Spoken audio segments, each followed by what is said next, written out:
Regrets. The good, the bad, maybe a little ugly. In this video, we're going to talk about regrets and what are the top 5 regrets of the dying. Let's get into it.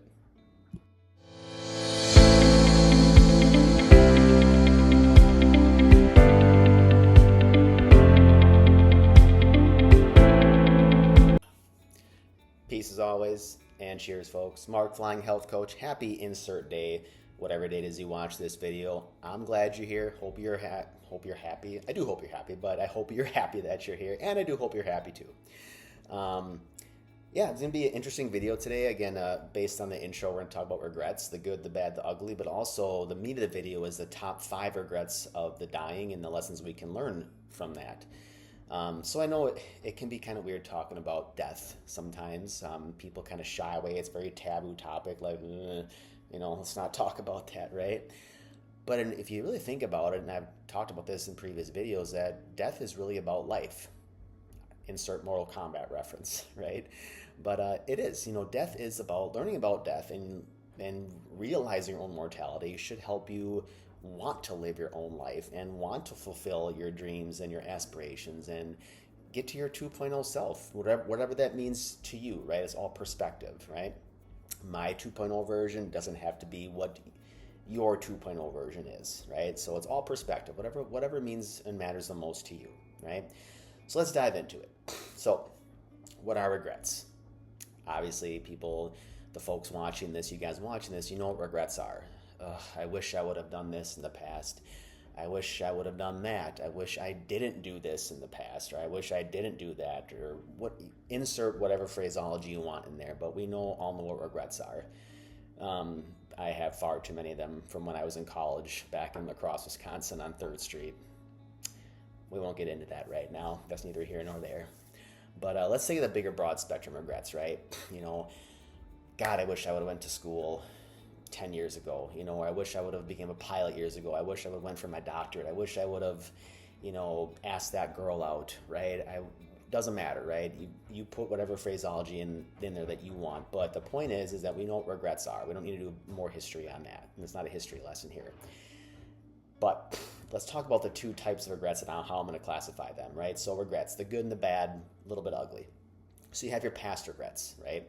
Past regrets, and I'll bring my little trusty board here. You don't need to write this down, but past regrets, right?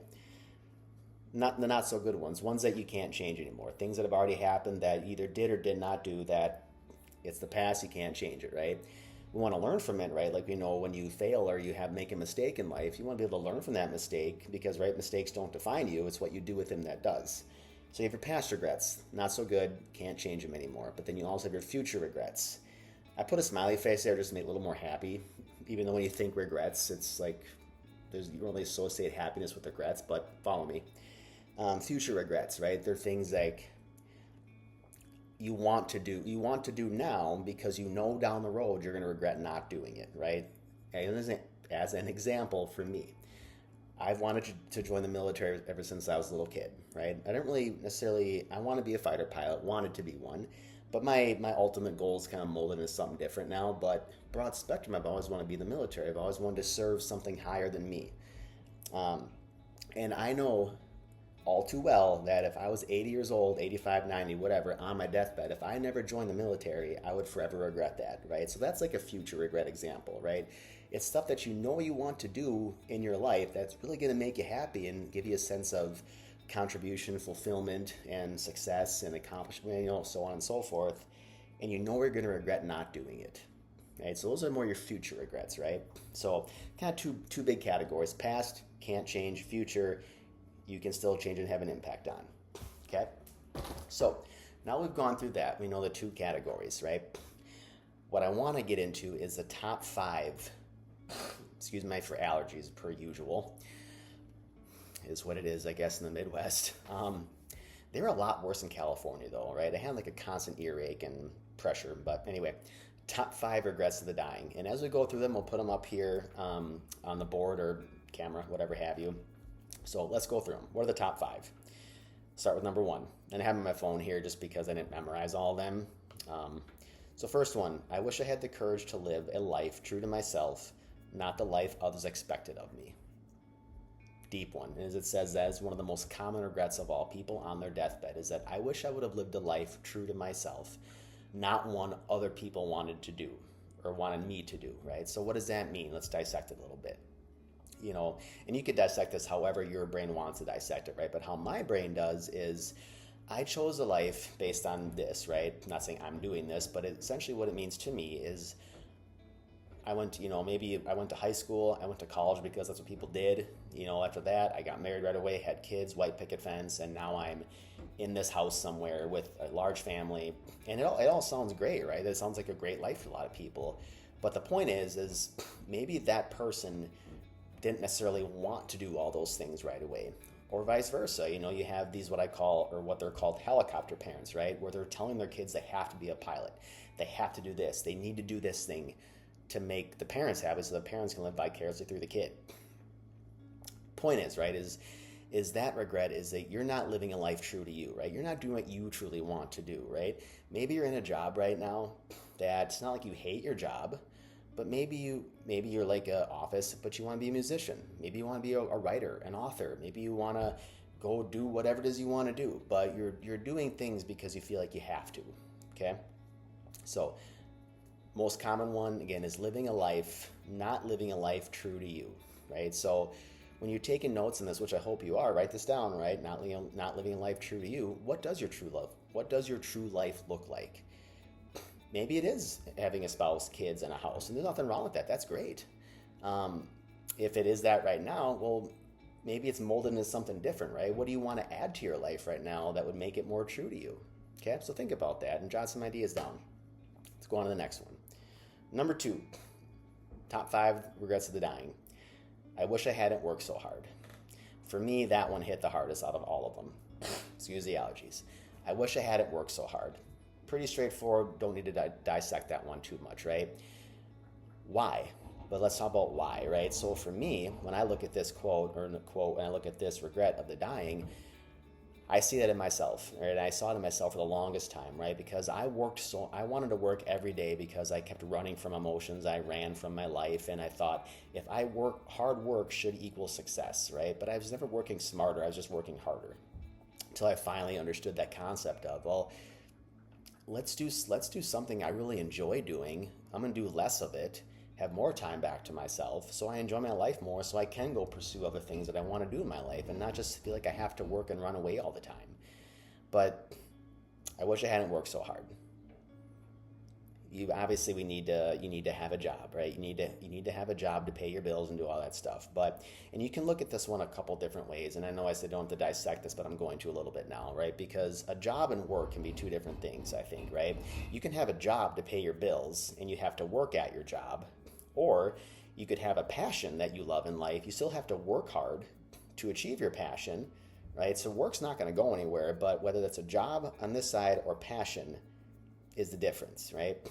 Now, maybe you have an office job that you don't necessarily are passionate about, but maybe you can go home after that and you have to put more work into your passion.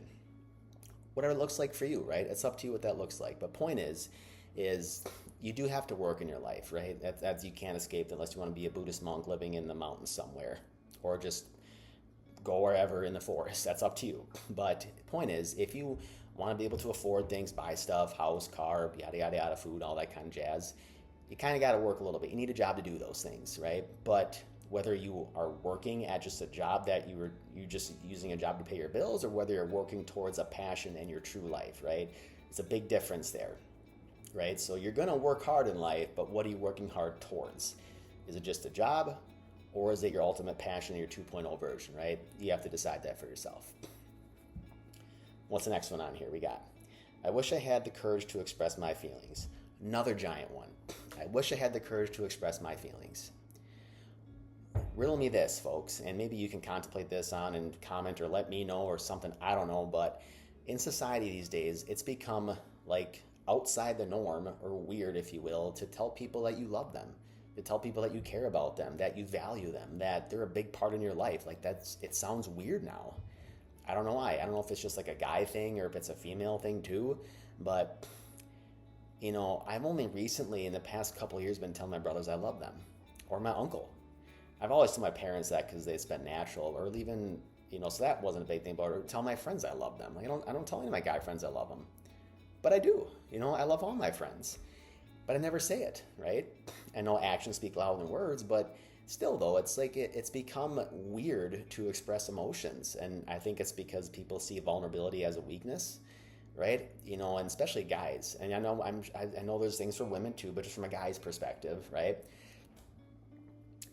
It's weird for guys to be vulnerable and to express emotion. Now, granted, if you're crying every single day and you probably need some more help, right? And that's okay. You got to get your help that you need, right? But the point is you shouldn't be pressured to tell someone how you feel, to express your emotion in life, right? But it's become weird in society, and as you can see, and again, these are the top. These are statistics, and I forget the lady who did the study on this, but these were a culmination of, I get thousands and thousands of people on their deathbed. So they aren't just like 5 people here. These are the top 5 most common regrets of people on their deathbed, right? And again, the third one is expressing your emotions. Okay, so if you care about someone, tell them.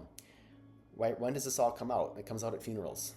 It's weird. It comes out at death. Like how many speeches do you hear at funerals where it's, we're finally get together as a family. Like let's not put this off till the next funeral, or now I'm finally telling people I care about them when you have loss. But that's what happens, right?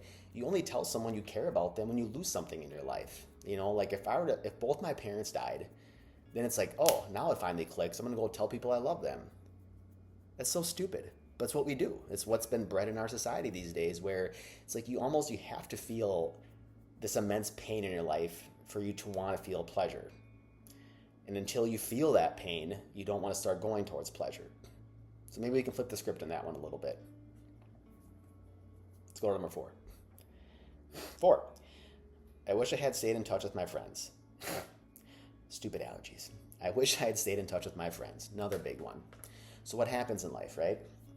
Kind of a common thing, and it happens to a lot of people, right? You at one point, and again, just guys' perspective, I know girls do this too. You have female time and all that stuff, right? And that's important. And guys need guy time. So as an example, right, is maybe you're a guy and you have a guys' night every Friday, right? It's with you and your 3 or 4 or 5 other buddies playing cards, whatever it is. Maybe you go hunting together every year. I don't know. But point is sometimes when a guy gets in a relationship, he'll tend to just push everything off to the side, his friends, his goals, his dreams, all just to focus on the woman in life. And when he starts to do that, he lets go of the other things that really made him happy in life. And I'm sure, women do this too. And it's a human thing, I think. Just people do that when you get so enamored with somebody else, like you become tunnel visioned and everything else in your life just goes to the side, including your friends. All of a sudden, now your identity's been wrapped up in one other person. You don't have any other social group or friend group, and now it's like you're by yourself again, especially if that relationship doesn't work out, and now your friends are gone, right? So staying in touch with your friends, having a social life, right? I mean, yeah, as you grow up and as you age, sometimes I think between like maybe 25, 30 to 40, it's like you're really kind of grinding, right? You're really kind of going for your life and building your FU fund, right? You're busy doing stuff in those years. But we have to make sure that we allocate time for things that are important to us, friends being one, and having a social environment, because I can tell you from personal experience, and it's not fun, right? If you spend a bulk of your time working too much, grinding too much, and I mean, yes, it's important to do those things that go for a passion and a goal you have, but if that's all you do and you don't allocate time for those other things that are important, when you come out on the other side, who are you going to share it with, right? You have no one to share it with. You have no one to have this life with anymore because you pushed everyone away, right? So don't neglect your friends or your family. What's the last one? Last one is, I wish I had let myself be happier. Boom. That one hits the heart, doesn't it? I don't know if it does for you, but it does for me. All these really do. But I wish that I had let myself be happier. Emotions are just chemical responses in our body, right? You always have a choice, right? Based on the state that you're in, right? You can choose, and I can do this right now, and so can you. You can literally choose right now that I am choosing to be happy in my life. I am not going to let other things have such an impact on me anymore. I'm not going to let the news bring my day down. I'm not going to let the person who cut me off and flipped me off today ruin my day, right? I'm not going to let the fact that I didn't get promoted just totally change my state and change my happiness, right? Choose to be happy. Choose to find ecstasy in those small moments, right? If you only had 1 week to live right now, I guarantee you that you would look at your life different every day. You would stop and smell the roses. You would take in a sunrise or sunset, right? You would appreciate driving in your car. You'd appreciate talking to a loved one or a friend again if you had 1 week to go. Guarantee you would. But we don't feel that, right? Because we become conditioned every day to wake up, have the sunrise, go about our life, and we take all this stuff for granted now. I mean, think about it, right? The sun coming up every day is a freaking miracle, right? We have this giant ball of fire coming up that's billions of miles away that provides life for everybody on Earth. And most of us are, a lot of us at least, right? You wake up because you're too hungover to wake up in the morning, or you stayed up tonight playing video games, and you wake up and you go about your life and you think nothing of it, right? And you forego so much happiness and gratitude on the inside. So let yourself be happy. Choose happiness. You can find happiness every day if you really wanted to, but you're making a conscious choice to be pissed off all the time because you feel like life's working against you and not for you. So make a choice. Choose happiness, and you can. That's the beauty of it. You always have a choice. And that, even for some people, can be a deterrent, I think, is knowing that I can choose happiness, but I'm so accustomed to feeling pissed off all the time. I'm so accustomed to feeling like tired or drowsy or, just blah, or I'll just say not stoic per se. Yeah, kind of more, stoicism is, I think it's a great thing. I'm stoic in a lot of ways where a lot of things don't affect me, but people can take that to a brand new level of not caring at all, not having any feeling, like a sociopath, right? But choose happiness and choose it now, okay? And you can. Just choose. I choose to be happy now. Write it down. Journal it. See it every day. I'm choosing happiness today. I don't care what happens. I'm still choosing happiness, right? When you start choosing happiness more often, you're going to bring more happiness into your life because you're going to make different decisions. You're going to be a more vibrant person, right? You're going to attract different people in your life. And it's going to change your life. It's the power of choice, folks. So choose. But those are the top five regrets of the dying, right? Hope you wrote those down. And the reason why is because now going back to regrets, right? Future regrets. You have an opportunity now in your life to make a change, right? There's a power of choice again, right? You can choose to keep doing what you're doing right now. You can choose to neglect your friends. You can choose to not be happy. You can choose to not live your true life, right? You can choose to do those things. Or, now that you have these 5 things written down, you can choose to do the opposite and start to change your life. As always, folks, please don't forget to like and subscribe up in the corner for more content like this. Hit the little bell on there too to get notified when videos come out. Email, flyinghealthcoach@gmail.com. You want to talk about life, we can do some health coaching, right? Get you set on the right path. And again, health coaching is not me telling you what to do. It's me meeting you in the middle and us coming together in the middle as a team and figuring out what is the next steps to get you from A to B. And finally, if you're so inclined, right, my book over here, download 13, 14 pages for free on my YouTube channel. If you like what you read, awesome, cool. Go to the link right below it. It'll take you to where you can purchase the book at lulu.com for $6.99. If you don't like what you read, that's cool too, right? The book's just there to hopefully help you get a little better in your life. And lastly, I do have one more link that's free. There's 12 shadow work journaling prompt questions that you can download for free on YouTube. Again, it's a link right below the book. Click on that, it'll take you to a Google Drive, print it out, journal on them. And again, all the stuff, I just hope it helps. So anyway, hope you guys stuck around. Hope this video was helpful to some degree. Hope it made you think a little bit differently. And again, go make different choices, folks. Peace and cheers.